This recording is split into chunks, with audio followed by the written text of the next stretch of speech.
Pues ya estamos transmitiendo en Facebook y estamos aquí reunidos cuantas decenas de personas en la sala de Zoom.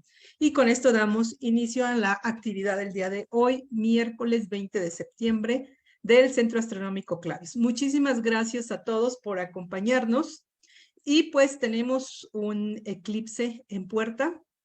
Ya falta menos de un mes, unas cuantas semanas, 3 semanas y un poco más. Y por eso quisimos dedicar un ciclo especial de conferencias a este tema, muy, muy importante para nosotros que nos encantan los fenómenos astronómicos. Bueno, pues vamos a empezar hoy. Gerardo, buenas noches. Qué bueno que tú empiezas, porque entonces no me tocó empezar a mí. Pues el eclipse que vamos a tener es visible como parcial en gran parte de la República Mexicana.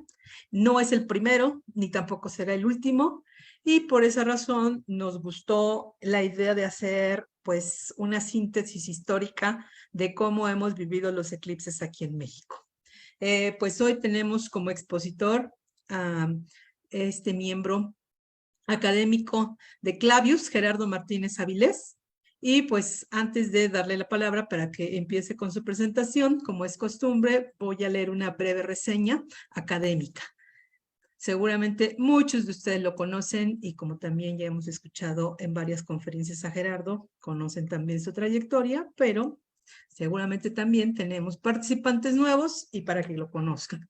Gerardo Martínez Avilés es licenciado en Física por la UNAM, maestro en Ciencias por la Universidad de Innsbruck, de Austria, y doctor en Astronomía por el Observatorio de Niza, de Francia. Su tema de especialidad son observaciones de cúmulos de galaxias, ha trabajado en astrobiología, modelos numéricos de interacción de marea en estrellas binarias y radioastronomía. Ha sido docente de física, matemáticas, historia y geografía en el Colegio Marymount, Cuernavaca, y la Universidad Panamericana, Ciudad de México. Ha escrito varios artículos de divulgación en las revistas Como Ves, también en la revista Chilango y otras más en diversas páginas electrónicas. Fue además colaborador del programa de divulgación científica La Oveja Eléctrica en Canal 22. Actualmente es astrónomo y divulgador científico en el Centro Astronómico Clavius de la Ibero. Pues Gerardo, adelante, el micrófono es tuyo. Lore, pues muchísimas gracias por la introducción. Muy buenas noches a todos quienes nos acompañan aquí, tanto en la sala de Zoom como en Facebook. Y a los que nos verán, esperemos que nos vean en el futuro por ahí en los videos que se quedan grabados en el canal de YouTube y en el canal de Facebook.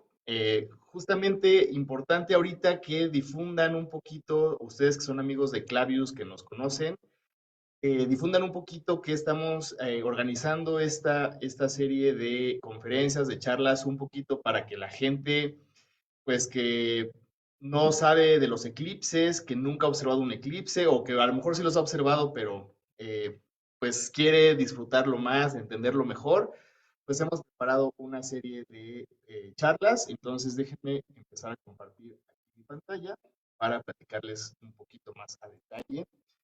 Entonces, creo que ahí está, Lore, ¿sí se ve? Totalmente bien. Ok, perfecto. No hay estorbos de cosas negras y cosas así. Se acaban de cerrar algunos, queda uno nada más donde está tu cursor. Ah, Ya ok. cerró. A ver, Ahí déjame. mero, ese Ahí mismo. está. Bien. Todavía Bueno, lo tenemos. Si lo todavía lo tengo. A bajas, ver, entonces déjame ver si lo puedo mover. Ah, al menos lo voy a poner acá. A lo mejor ahí no estorba tanto. todavía, ya está abajo, ya está Ahí abajo. está. Ah, ok, vale. Entonces, bueno, le puse a la charla un recorrido histórico de los eclipses en México.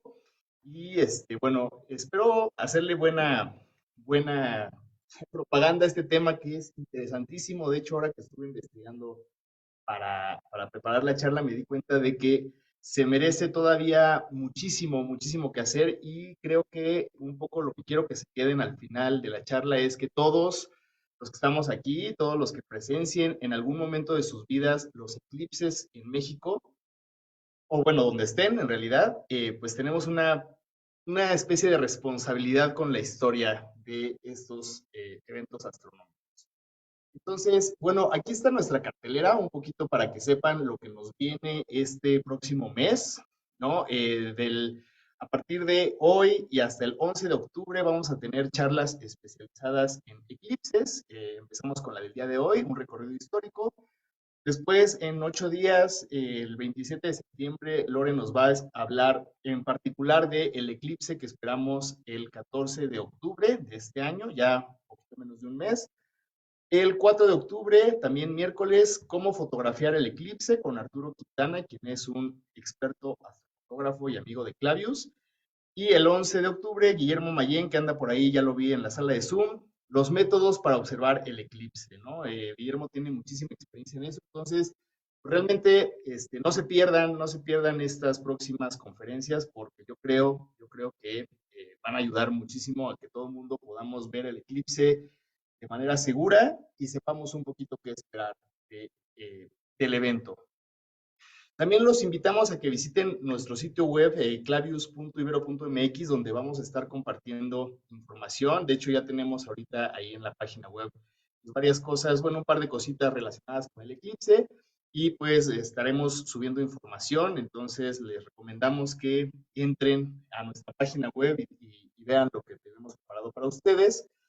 Y también somos parte del Comité Nacional de Eclipses. Clavius, la Ibero, junto con otras instituciones, unimos fuerzas para tratar de coordinarnos y pues darle la mayor difusión posible a este evento astronómico. Entonces también pueden entrar a eclipsesmexico.mx y ahí pues las instituciones, principalmente el Instituto de Astronomía de la UNAM, pero habemos varias, habemos incluso gobiernos de estados, etcétera, que estamos colaborando en este comité. Entonces también ahí pueden encontrar información que esperamos que les vaya a ser útil.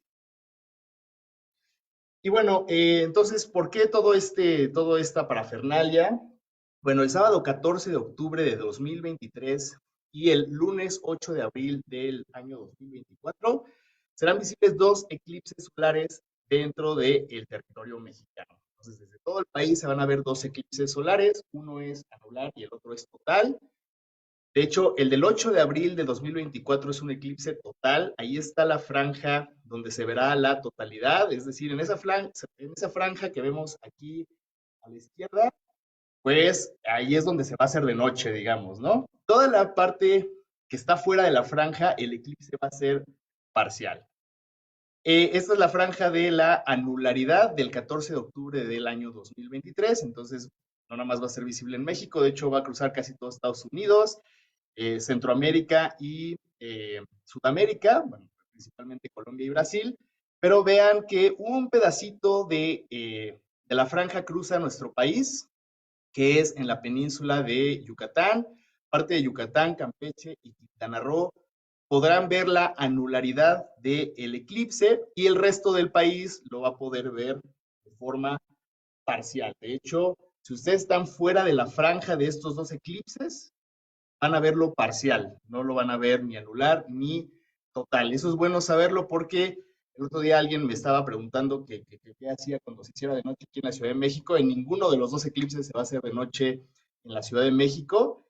De hecho, en el anular de este año no se va a hacer de noche ni en la franja de anularidad. Entonces, la luna sí cubre al sol, pero no lo suficiente como para que se note una diferencia, digamos, de luminosidad, ¿no? Al menos a simple vista no se nota. Entonces, en el de este año, pues estén prevenidos los que no sabían, no se va a hacer de noche ni en la península de Yucatán. Sí se va a ver anular el eclipse, pero no se va a hacer de noche, ¿no? Entonces, eso es bueno saberlo porque ya van varias personillas por ahí que estaban un poco decepcionadas de que los eclipses anulares no oscurecen el día. Pero bueno, del eclipse, en particular del eclipse que veremos el 14 de octubre, dentro de 8 días, no se lo pierdan, porque Lore nos dará toda la información referente a ese eclipse. ¿Sale? Lo que me tocó a mí fue que hagamos un viaje hacia atrás en el tiempo para ver un poco, pues, cómo se vivieron los eclipses que han ocurrido en el territorio mexicano en el último siglo. Se los advierto un poquito porque, digo, hay registros de eclipses desde los tiempos prehispánicos aquí en México, pero Es una historia muy larga que no me daría tiempo, realmente no me daría tiempo de contarla aquí, pero como tenemos pretexto, porque el año que entra también habrá eclipse, pues continuaremos esa historia un poquito después. Entonces, vámonos al eclipse que ocurrió, al último eclipse que se vio, digamos, en territorio mexicano, el 2 de julio del año 2019. Fue un eclipse parcial que tocó tangencialmente al territorio mexicano. De hecho, si ustedes ven aquí la animación a la izquierda, vean cómo la penumbra toca apenas el territorio mexicano, lo toca tangencialmente por ahí en Oaxaca, en las costas de Oaxaca y Guerrero probablemente, y se baja a Sudamérica. Entonces, este eclipse probablemente no sonó tanto, no sonó tanto porque pues apenas alcanzó a tocar el territorio mexicano. Sus mares sí los tocó, pero digamos que en tierra apenas una pequeña mordidita de la luna al sol hubiera podido ser visible desde esas regiones. Entonces realmente, pues este ya cuenta como un eclipse del territorio mexicano, pero pues apenas hubiera podido ser visible algunos minutillos ahí, una mordidita de la luna. Vámonos un poquito más atrás, al 21 de agosto de 2017. Fue un eclipse parcial en México, total en Estados Unidos. Aquí estamos viendo en la animación a la izquierda, bueno, aquí está de hecho la franja de la totalidad que cruza todo Estados Unidos, pero desde nuestro territorio se alcanzó a ver parcial ese eclipse del 21 de agosto del año 2017. Y quiero que veamos un pequeño recuerdo. Nada más déjenme ver si, déjenme ver nada más si compartí el sonido. Sí, sí compartí. Entonces, ahí va. Lore, si hay algún problema, me avisas.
Soy Pablo Villaseñor y estudio aquí en Ibero, vengo por satélite, un poco lejos.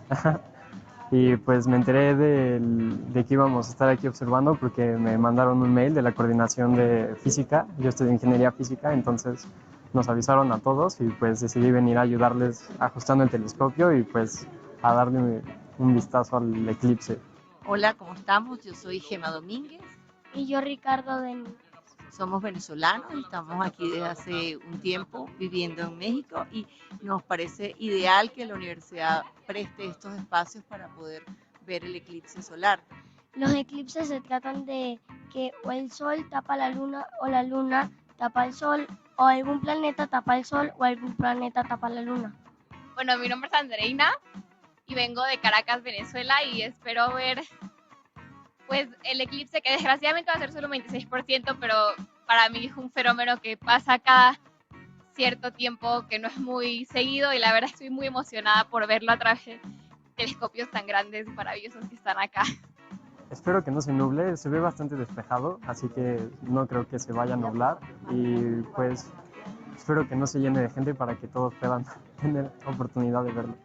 Hola, soy Lucio Pontecorvo, trabajo aquí en la Ibero y vine a tomar fotos del eclipse. Si es una foto rapidísima, no le pasa nada a la cámara.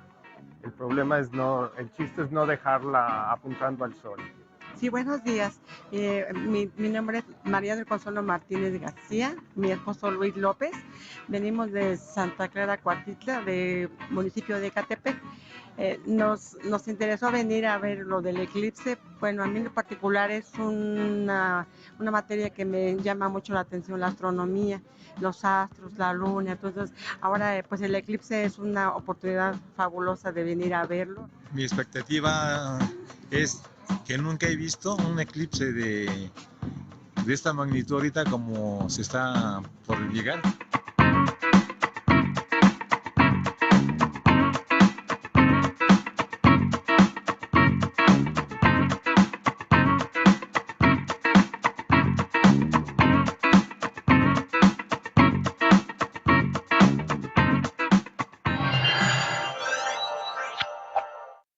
Bueno, pues ahí está ese bonito recuerdo, ahí vieron algunas caras conocidas, ahí estaba Lore, Pablo, yo todavía no llegaba aquí a Clavius, todavía no estaba yo por acá, pero bueno, así fue un poco como se vivió el eclipse parcial del 21 de agosto del año 2017. Ahora, me llamó la atención un poquito, déjenme ver si puedo ver esta parte otra vez, nada más quiero que vean una cosita que está muy chistosa. A ver, vamos a ver si se escucha ahí lo que dice nuestro amigo. Ay, ya no lo pude poner. A ver, va de nuevo, a ver si no me falla. Si no, pues ya. De la coordinación del teléfono. Y Ahí, yo, Ricardo, de Tiempo Aquí. ideal que la universidad Pongan preste estos atención. espacios para poder ver el eclipse solar. los eclipses se tratan de que o el sol tapa la luna o la luna tapa el sol o algún planeta tapa el sol o algún planeta tapa la luna. Ok. Entonces vamos a analizar un poquito lo que dice nuestro amigo. Dice el visitante, ojalá nos esté viendo por ahí, ya estar más grandecillo. Ojalá que esté ahí dentro del público. Y si no, pues pásenle la voz de que salió en la tele. Nos dice nuestro amigo, los eclipses se tratan de que el sol tapa la luna, o la luna tapa el sol, o algún planeta tapa el sol, o algún planeta tapa la luna, ¿no? Ahí luego pueden encontrar el video en YouTube y véanlo, está muy chistoso. Pero vean las situaciones que plantea nuestro amigo. Dice, el sol tapa la luna, o la luna tapa el sol, o algún planeta tapa el sol, o algún planeta tapa a la luna, ¿no? Entonces, bueno, en realidad los eclipses están restringidos a las dos en medio, que son las únicas configuraciones posibles de la Luna, la Tierra y algún planeta con el Sol. Es decir, que el Sol tapa a la Luna es imposible, nunca puede estar el Sol en medio de la Luna y nosotros. Ya que eso pase, yo no quiero estar aquí porque estaría bastante feo. O dice, o que algún planeta tapa a la Luna, eso tampoco puede ocurrir, que algún planeta se interponga entre la Luna y la Tierra, eso tampoco ocurre. Lo que sí ocurre es que la Luna se pone entre el Sol y la Tierra, que es lo que va a ocurrir en los próximos dos eclipses, o que un planeta, en este caso solamente Mercurio y Venus, que son los planetas interiores, los demás no pueden estar entre el Sol y la Tierra, que sería conocido como un tránsito, ¿no? Acuérdense, el último tránsito de Venus, por ejemplo, fue en el año 2012 y espero que a nadie le toque ver el que sigue, porque si no tendría que vivir algunos cientos de años para que se vuelva a dar ese fenómeno. Y la única configuración que le faltó a nuestro amigo sería el eclipse de luna, que es cuando la Tierra se interpone entre el Sol y la Luna, entonces la sombra de la Tierra se proyecta sobre la Luna. Pero bueno, me pareció simpático cómo lo explicó acá nuestro amigo. Bueno, el máximo, déjenme ponerles este pequeño video en lo que les sigo explicando, no tiene sonido.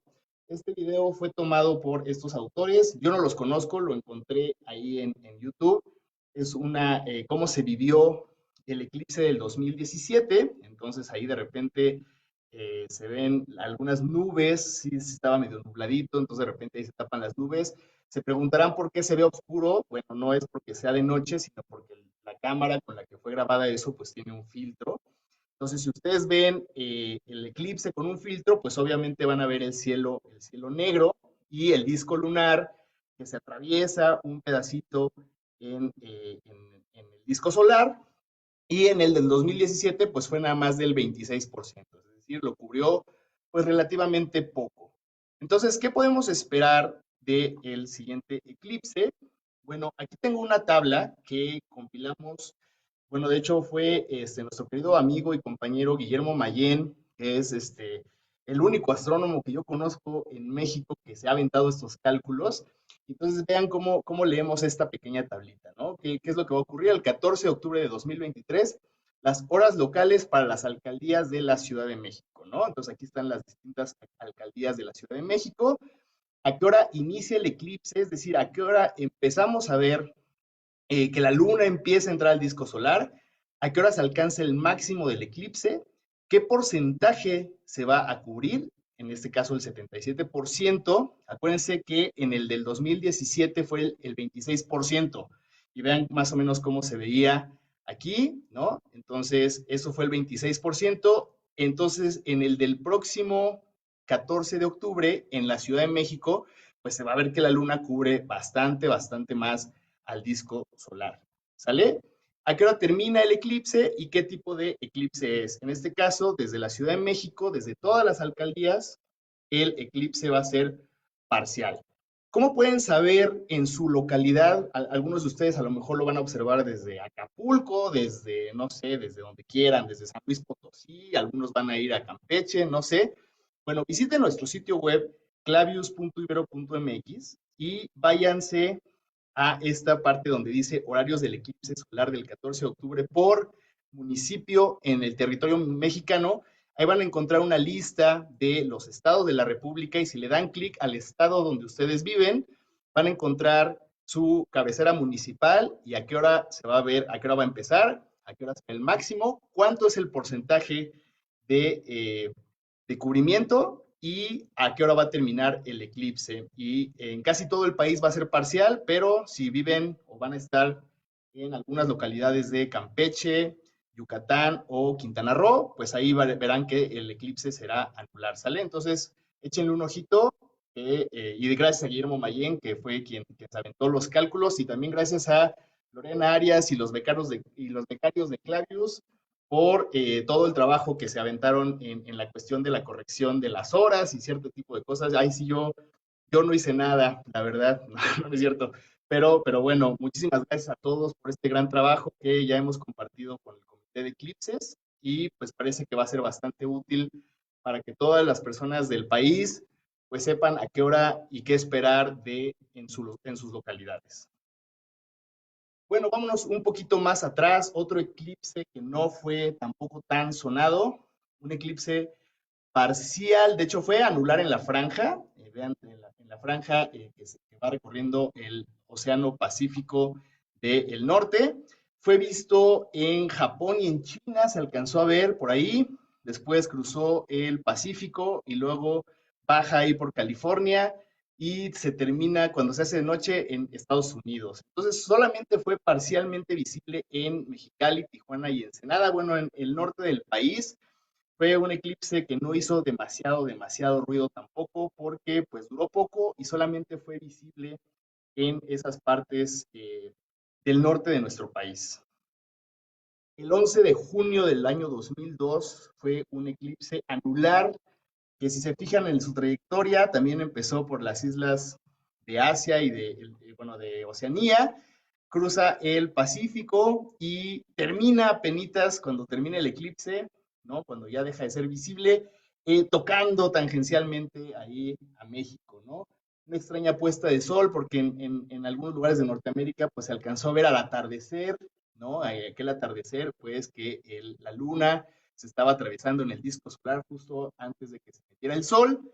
Entonces, pues no, apenas alcanzó a tocar a nuestro país aquel 11 de junio del año 2022. Este también fue parcial este eclipse, pero pues fue un 25 de diciembre del año 2000, de hecho fue el último eclipse del milenio, fue el último eclipse del siglo XX, por así decirlo, un eclipse que se vio parcial en Norteamérica, incluido nuestro país, y ocurrió un 25 de diciembre, y por eso se le llamó el eclipse de Navidad. El eclipse de Navidad, que fue el último del siglo y del milenio que terminó. Entonces, fíjense cómo entre el año de 1992 y el año 2019 ocurrieron 13 eclipses en triangulares y parciales visibles desde México. Entonces, bueno, aquí están, aquí de hecho nada más están 12, me faltó uno, porque si serían 1, 2, 3, 4, 5, 6, por 2, 12, sí, me faltó uno, no sé cuál me faltó, pero bueno, ustedes disculparán. Pero vean cómo varios eclipses fueron visibles desde nuestro país, desde el año 1992 hasta el 2019, y como que ninguno, bueno, digo, está bonito el video que vimos ahorita de lo que se dio aquí en Clavius y toda la cuestión, pero pues, realmente son bastantes los eclipses que han ocurrido en nuestro país en los últimos casi 30 años, como pues para que no haya tantísimo emoción. Y seguramente es por esta razón. El 11 de julio del año 1991. Déjenme ponerles otro video de el Cajón de los Recuerdos. El sol desapareció del cielo hoy tapado por la luna en el eclipse más impresionante y más visto de los tiempos. Se hizo de noche en pleno día y luego volvió a amanecer. La última vez que la República Mexicana vio un eclipse total de sol fue el 11 de julio de 1991. Desde entonces, han ocurrido 4 eclipses parciales visibles solo en algunas regiones. Un eclipse de sol ocurre cuando la luna se interpone entre el sol y la Tierra, proyectando su sombra. El del próximo 21 de agosto será parcial para México. Se observará en un 80% en estados del norte, mientras que en el resto será visible entre 5 y 25%. Para observarlo, se necesitan filtros especiales o utilizar una hoja perforada para proyectar la luz solar. Podrá seguirse a través de los canales oficiales de la NASA o bien visitando el planetario Luis Enrique Erro del Instituto Politécnico Nacional. Bueno, este video que acabamos de ver ya es viejito, por eso dice que el próximo, cuando está hablando del próximo eclipse, no está hablando de nuestro próximo eclipse, sino del próximo eclipse que ocurrió después de que hicieron este video hace algunos años, en el 2017, si no me equivoco. Pero dice, no sé si se fijaron que en el video dice, se puede observar usando filtros especiales y nos ponen esta imagen justo cuando están diciendo eso en el audio. Yo no sé a ustedes qué les parezca eso. A mí me parece que alguien agarró la radiografía, se hizo una radiografía de tórax o de algo así, y entonces agarró la radiografía y se puso a ver el eclipse a través de la radiografía. Bueno, nada más les digo a los que nos están viendo ahorita, no hagan eso, por favor, no hagan eso. Eso no está hecho para observar eclipses, las radiografías, y menos las que tienen las costillas o los huesos rotos de alguien ahí, porque justo donde están los huesos rotos, es por donde se cuela la luz entonces no lo hagan, por favor, por más que lo vean en videos, por más que se los diga alguien, no utilicen cosas que no sean filtros especiales para observar los eclipses, nada, y ahorita vamos a ver otros ejemplos, no los utilicen, por favor. Si tienen dudas, contáctenos, pero lo que les podemos decir es que solamente usando filtros especiales con una especificación de calidad ISO, ahorita no me acuerdo del número, al final se los digo, pero tengan mucho cuidado con esto, ¿sale? Pero bueno, pues justamente fue realmente un evento totalmente histórico en la historia de México. Yo me acuerdo mucho de ese eclipse, yo tenía 5 años, de hecho yo he contado en algunas otras ocasiones que ese eclipse a mí me despertó la vocación de ser astrónomo. Entonces, probablemente esté aquí yo hablándoles de esto por ese eclipse del 11 de julio de 1991 que pude observar desde la Ciudad de México donde nací. Entonces, no me tuve que mover ni siquiera de mi casa para poder ver el eclipse, lo vi desde mi casa y fue una cosa fascinante. El eclipse del siglo, bueno, yo me acuerdo que le hicieron toda una gran fiesta y que realmente fue un espectáculo pues espectacular, valga la redundancia. Vean algunas crónicas. El eclipse paralizó actividades en casi todo el país. Desde muy temprano fue mínimo el movimiento vehicular, o sea que no había tráfico en los 90s, imagínense. Pues la mayoría de los empleados de gobierno lo tomaron como día de asueto. Lamentablemente el del próximo 14 de octubre cae en sábado, entonces pues ya estaba escrito en la Biblia que no íbamos a trabajar ese día. En las fábricas y en los comercios solo se dieron algunos minutos para ser testigos del fenómeno natural más importante del siglo. Y ahí hay una imagen del Zócalo capitalino con personas usando sus filtros, no sé qué también los estaban utilizando para ver el eclipse del 91. Acá hay más fotos, me encantan, acá el cuate ya para no tener que ponérselos con las manos, tenía ahí su liguita, y entonces él ya traía su filtro, entonces no veía nada más que el sol, y aquí está con, pues no sé si es una cámara, ahí observando también desde el Zócalo, las familias ahí sentados en el Zócalo viendo el eclipse con sus filtros. La seguridad ante todo. Carlos Salinas de Gortari, que era el presidente de aquel entonces, creó la Comisión Intersecretarial para el Eclipse de 1991. Si ustedes entran a la página del Diario Oficial de la Federación de noviembre de 1990, tienen todos los, digamos, todas las razones por las que se debe de crear esta comisión, y una de ellas dice que se hace necesario adoptar medidas preventivas, en particular durante las fases de parcialidad del acontecimiento, ya que la luz solar puede producir daños graves a la retina, incluso la ceguera total de las personas que observen el eclipse sin la protección adecuada. Entonces, si algo le debemos reconocer a el gobierno en turno fue la creación de esta comisión intersecretarial para el eclipse, ¿no? Entonces se crea esta comisión para, pues, sobre todo informar. Yo me acuerdo que en la televisión pasaban comerciales, muchísimos comerciales de no vea el eclipse directamente, de los peligros que podía significar, y algunos un poco exagerados que decían, véanlo por televisión, ¿no? Porque Jacobo Zabludovsky se aventó una crónica del eclipse de 2 horas, que se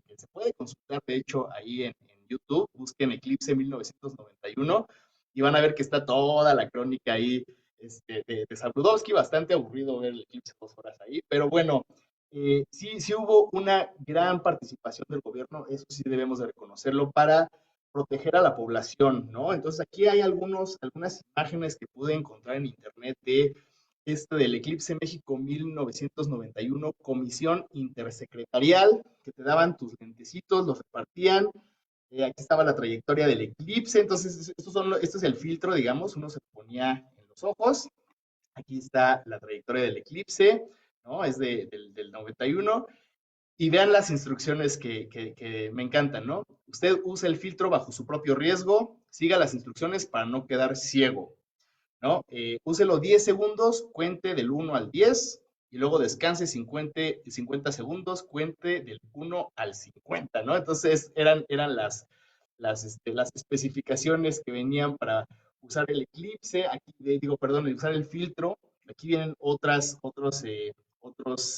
ejemplos, ¿no? Comisión Intersecretarial para el Eclipse de 1991. Aquí está, ¿no? El sello, digamos, de aquella comisión que se creó para proteger a la población y que pudieran observar el eclipse de manera segura.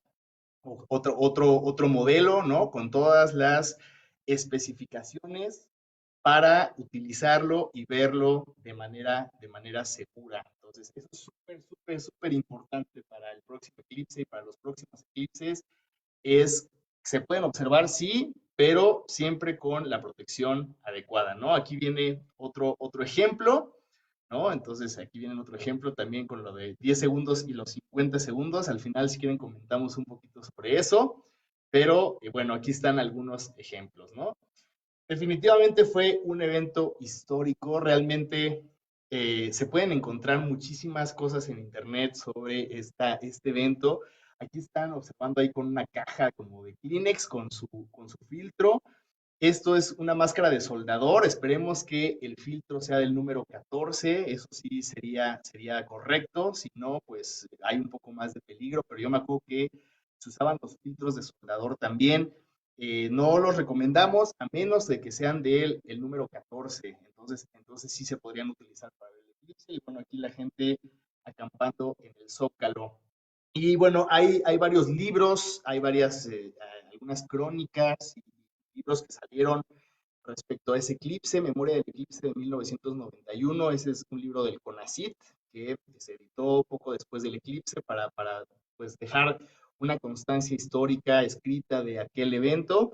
Y uno que se escribió un poquito antes, de hecho, Julieta Fierro y Jesús Galindo, que a los que conocemos bien, yo no conozco a Daniel Flores, pero lo sacaron un poquito antes del eclipse del 91, como para preparar a la población de qué es lo que se esperaba en aquella época.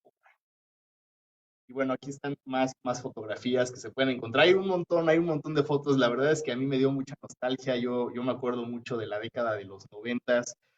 Yo estaba chavito, tenía 5 años en ese eclipse y realmente, pues sí, cuando veo esas fotos, cuando veo los videos de Sabludovsky, pues la verdad me trae unos recuerdos muy bonitos de una época padrísima de la vida. Y bueno, por supuesto que la magia no se hizo esperar, porque, pues, como ustedes sabrán, mucha gente pues va a lugares que se supone que se cargan de energía con los eclipses, que a las pirámides, que bueno, este es el centro escultórico de la UNAM, también ahí se aglomeró la gente, acercó el espíritu, el centro de la luna y el sol, ¿no? Y entonces, bueno, pues esto de los eclipses, a algunas personas les da miedo, son supersticiosos porque creen que les va a generar algún tipo de mal. Y hay otras personas que también creen que más bien el eclipse les va a traer energía. Digo, bueno, después podemos platicar de los mitos de los eclipses, pero lo único que les digo es no lo vean directamente y digo, no le tengan miedo al eclipse, no les va a pasar nada. Pero bueno, vean otra crónica por ahí que salió en un periódico. Para muchos, fuente de energía, para otros, evocaciones prehispánicas. Unos más lo consideraron un interesante fenómeno de análisis científico y para la mayoría, un magno espectáculo celestial. De diversas maneras, el eclipse cautivó la atención de todos los mexicanos que tuvieron la suerte de que apareciera por entre las nubes de su ciudad, ¿no? Los que estuvieron dentro de la franja, pues pudieron ver la totalidad del eclipse.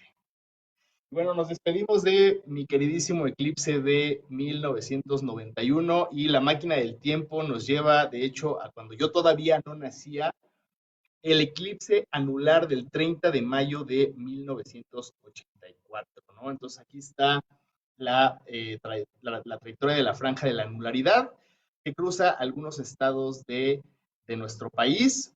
Y aquí hay una secuencia de fotografías de aquel eclipse, ¿no?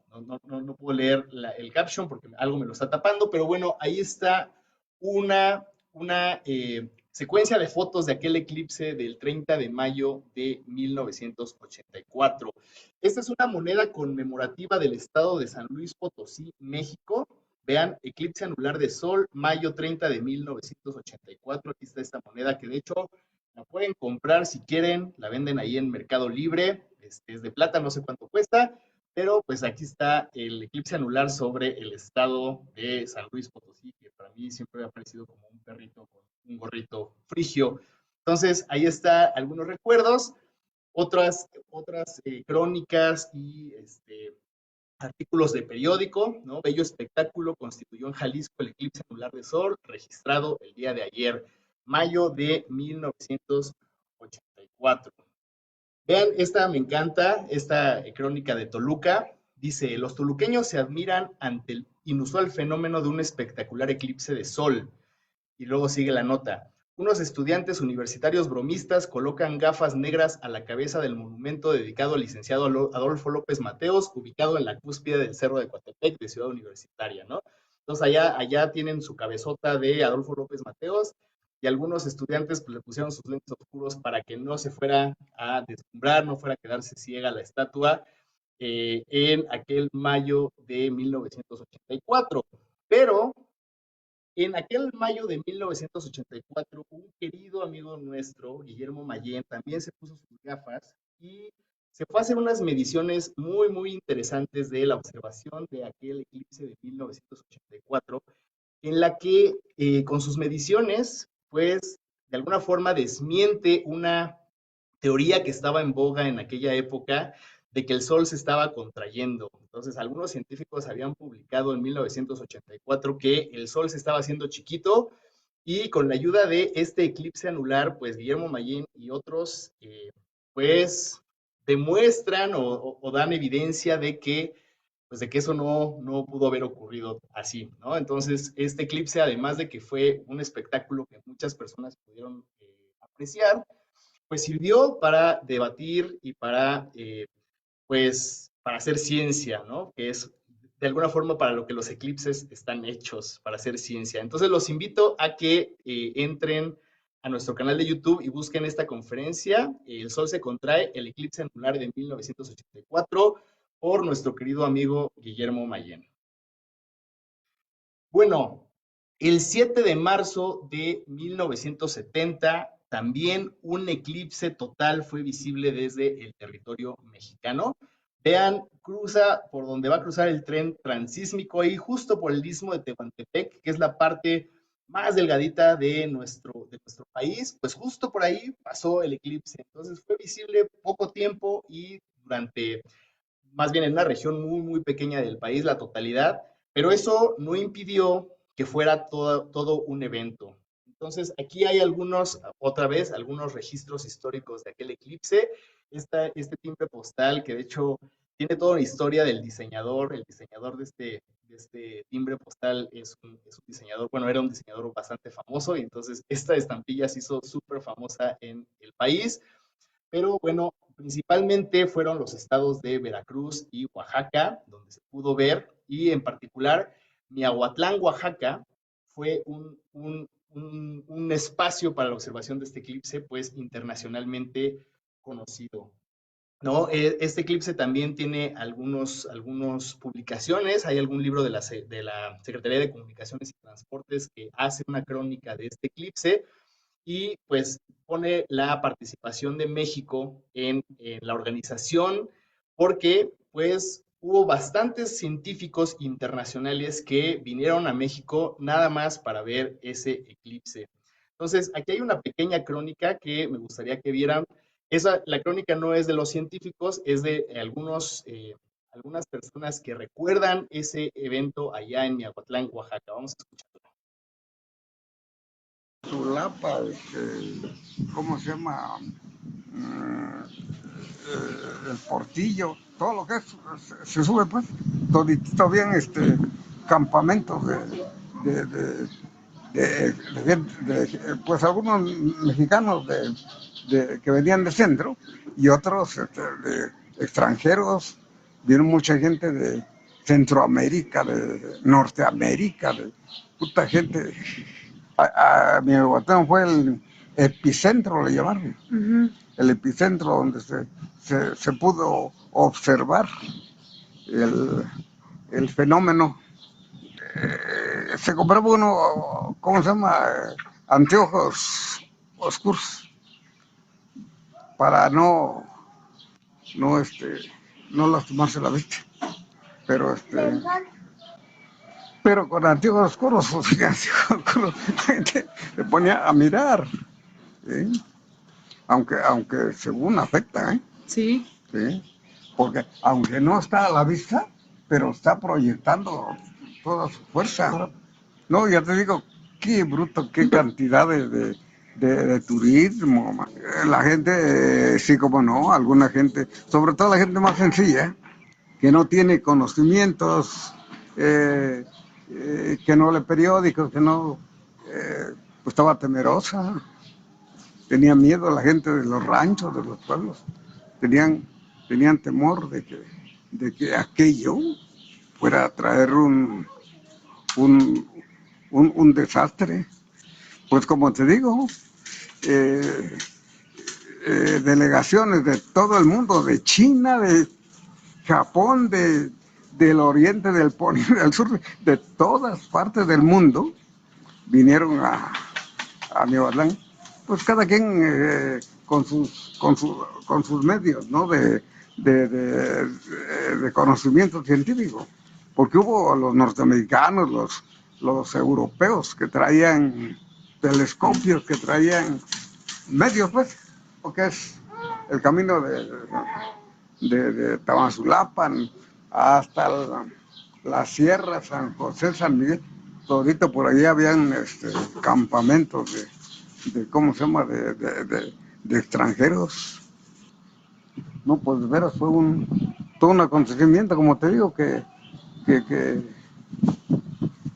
solamente la gente preparada tuvo conocimiento, y tanto antes como después y en el momento de qué significaba aquello.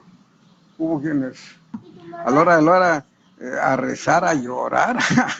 Sí, pues pensaban que era un desastre, pues. ¿Sí? No hubo muchas reacciones de acuerdo con el medio cultural de cada persona, pero hubo muchas reacciones. Y cada vez que estaba la luna con el sol, mira, y luego las gallinas, fue una cosa preciosa tú.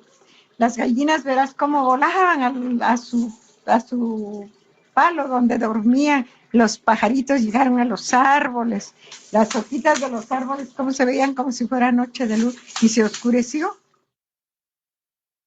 Bueno, no sé, perdón, ahí está. No sé qué opinan ustedes, a mí me parece una crónica fantástica de aquel eclipse de 1970 en Miahuatlán, Oaxaca. Bueno, justo en lo que se cuenta en la crónica es que vinieron gente de todo el mundo. En realidad fueron científicos de 11 países distintos que en ese eclipse en particular realizaron una gran cantidad de estudios de física solar, ¿no? Entonces, en esa época, los eclipses se utilizaban un montón para estudiar, todavía se utilizan, pero ya no con el mismo entusiasmo de aquella época, tanto así que Miahuatlán, Oaxaca, fue nombrada la capital científica del mundo de aquel año. Entonces, imagínense, no sé si vieron los contrastes de la gente y las opiniones de esta persona que da su testimonio. Por un lado vienen los científicos con sus instrumentos, hacen sus campamentos, y por el otro lado vemos pues la pobreza y la diversidad de nuestro país, y también pues el miedo que a mucha gente le generaba. Y entonces él decía, hay muchas reacciones distintas dependiendo de tu contexto, ¿no? Y creo que es algo como súper interesante y súper importante a tomar en cuenta en este tipo de eventos, sobre todo cuando pasan en países tan diversos como México.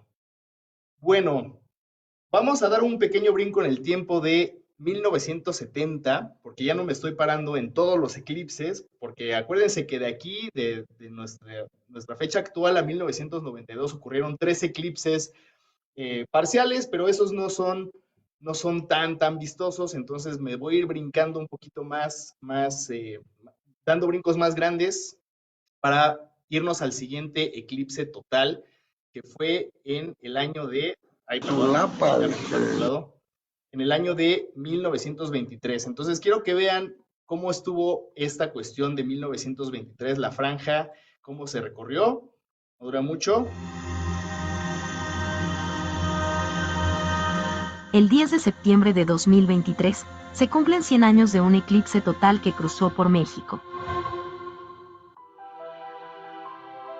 Para este eclipse, fue la primera ocasión en la que vinieron a México diferentes centros astronómicos internacionales para realizar observaciones. La sombra total en su paso cubrió a nuestro país principalmente. En Estados Unidos solo fue en una pequeñísima franja, motivando por este hecho a diferentes instituciones el buscar mejores lugares de observación dentro de nuestro territorio nacional. Isla Catalina y Point Lomas fueron las sedes elegidas por algunas instituciones norteamericanas.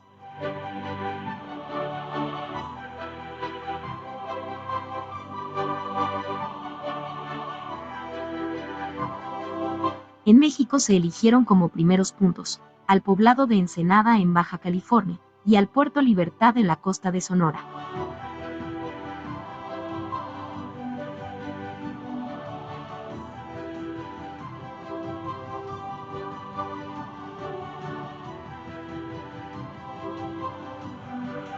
En el estado de Durango, 2 poblados fueron seleccionados para establecer a 3 expediciones. En la pequeña comunidad de Pasaje fue sede de la expedición alemana con astrónomos de Potsdam y Hamburgo, mientras que en la pequeña estación de ferrocarril en el poblado de Yerbanís se establecieron el Observatorio Astronómico de México y la Universidad Norteamericana de Sproul.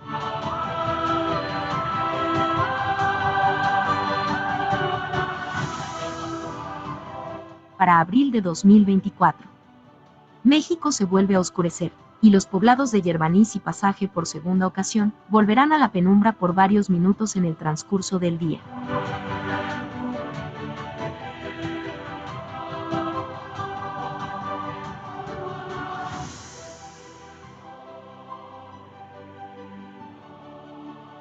Yerbanís y Pasaje.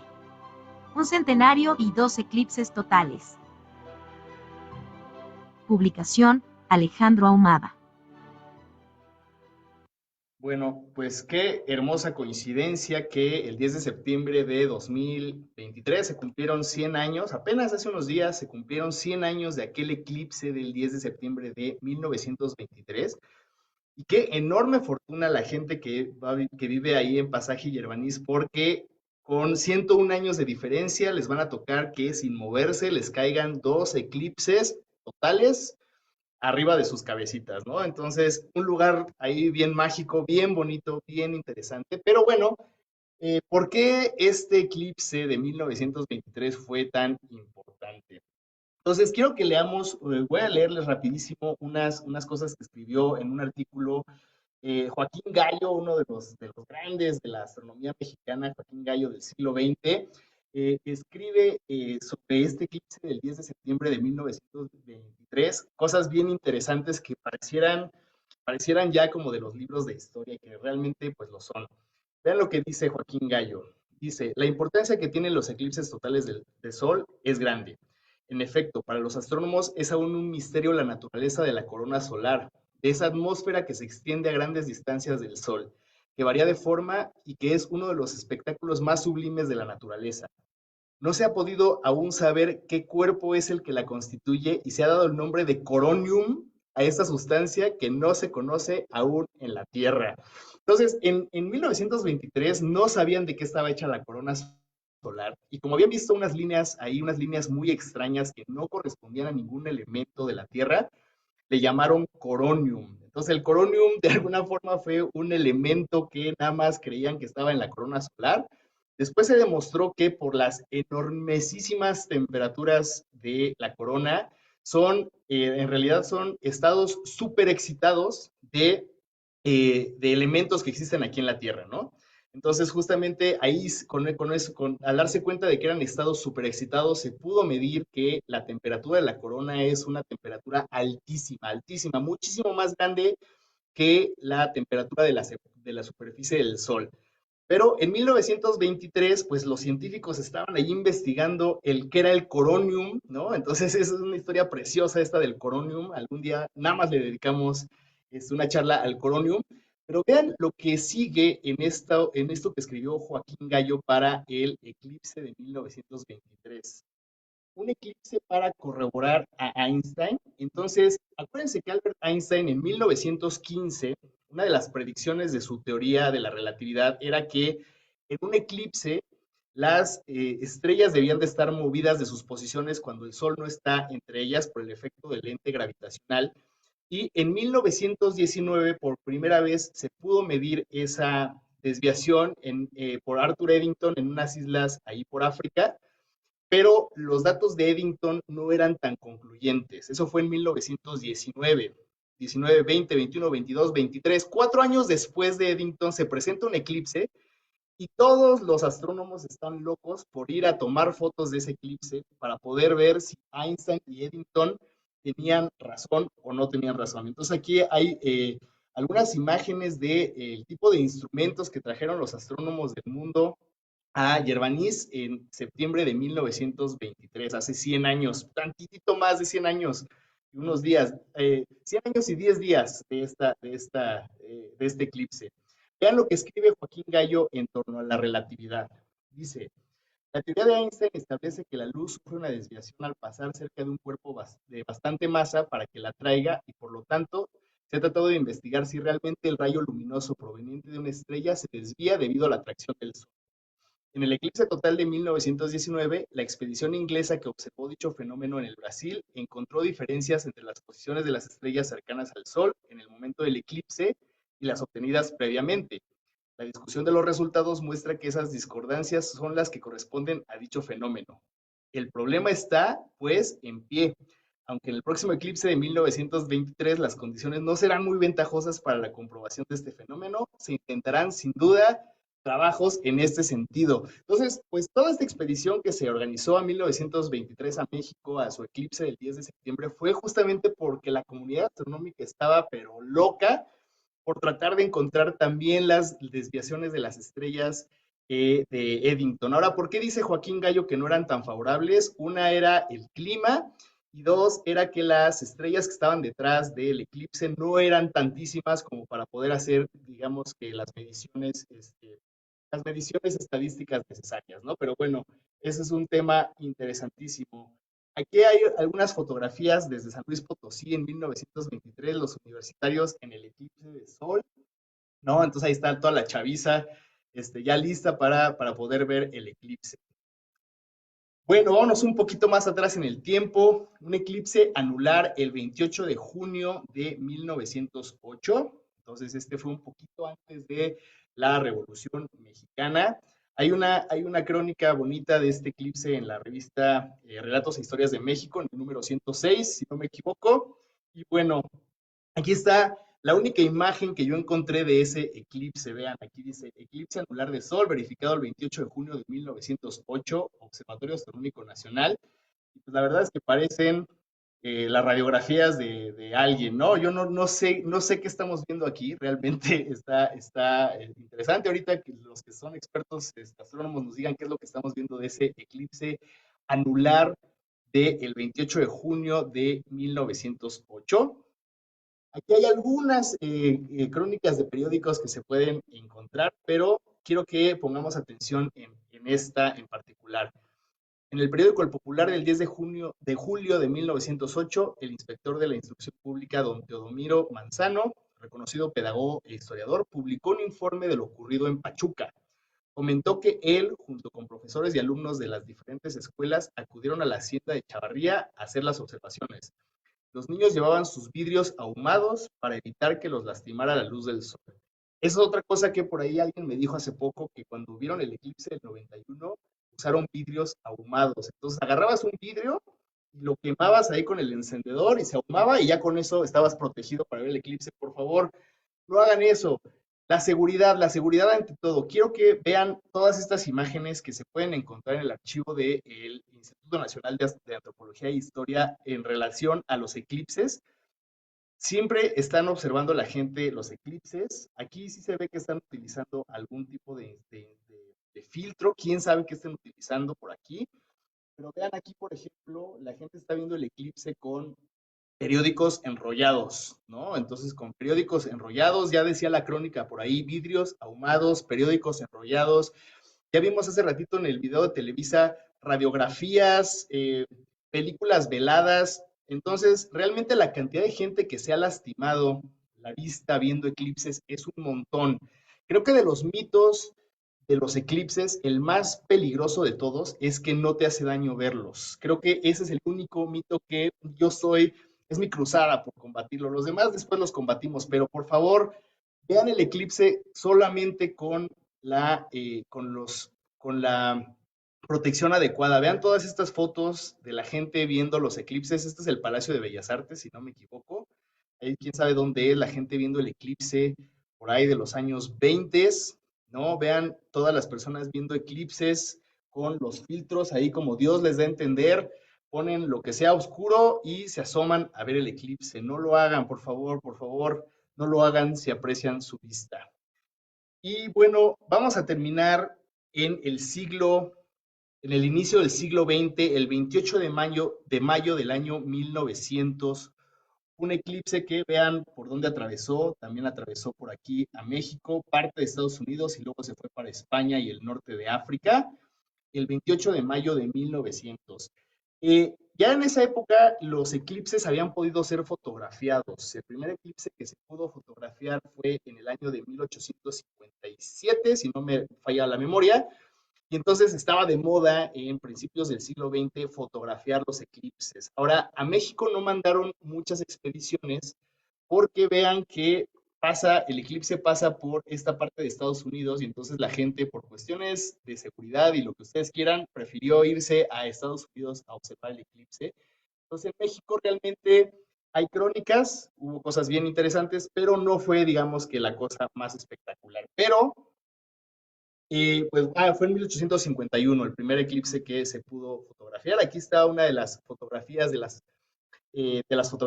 este es el eclipse ya de 1900, desde Carolina del Norte. ¿no? Pero el primer eclipse se fotografió en 1851 en Rusia. Entonces, desde 1851 hasta 1900 había una carrera ahí por tomarle fotos a los eclipses. Pero entonces, el eclipse de 1900, visible desde México y desde Estados Unidos, quería ser el primero en algo. No fue el primero en ser fotografiado, pero sí fue el primero en otra cosa. Bueno, aquí también se formaron comisiones para observar los eclipses. No voy a leer esto, pero aquí está, digamos que se creó la Secretaría del Fomento. Entonces, fíjense que en cada eclipse el gobierno mexicano ha creado alguna comisión, algún intersecretarial, lo que sea, para la observación de ese eclipse. Ahorita discutimos eso, pero parece ser que esta fue la primera vez que el gobierno no lo organizó, sino que salió de los mismos astrónomos, ¿no? Pero bueno, ahorita platicamos de eso. Entonces, ¿por qué es famoso el eclipse de 1900? Vamos a ver.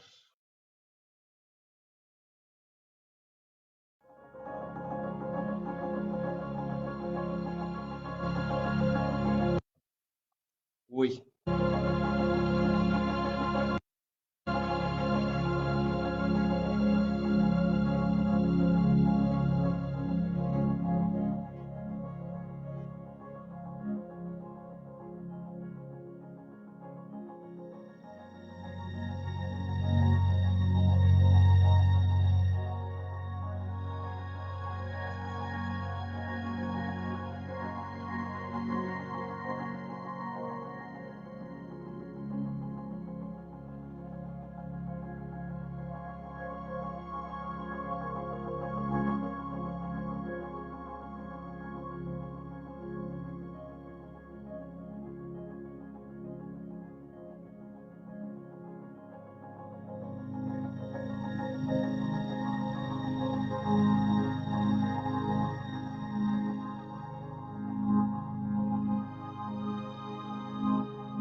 Pues bueno, el eclipse de 1900 que fue visible en México fue el primero en ser filmado. Esa es la primera película de un eclipse total de sol. Fue el primero en ser filmado, no desde nuestro país, sino desde Estados Unidos, pero fue visible en nuestro país. Por eso merece ser mencionado en esta historia de los eclipses en México. Bueno, los invito a que entren a nuestra página de YouTube, Clavius Ibero, y vean que tenemos algunos videos ya de conferencias, de charlas que hemos dado sobre eclipses. Está la del eclipse del 1984 de Guillermo Mayén, que se llama El Sol se contrae. Una de eclipses anulares que dio Lore hace ya también algunos meses. Y una que di yo que se llama Eclipses como instrumento de medición. Entonces ahí pueden encontrar más conocimiento de los eclipses. Y bueno, esta historia continuará porque lo voy a parar aquí en 1900. Todavía nos falta mucho hasta la época prehispánica, pero tenemos tiempo para seguir platicando. Y bueno, muchísimas gracias por su atención y espero que tengan algunas preguntas y podamos seguir platicando. Muchas gracias.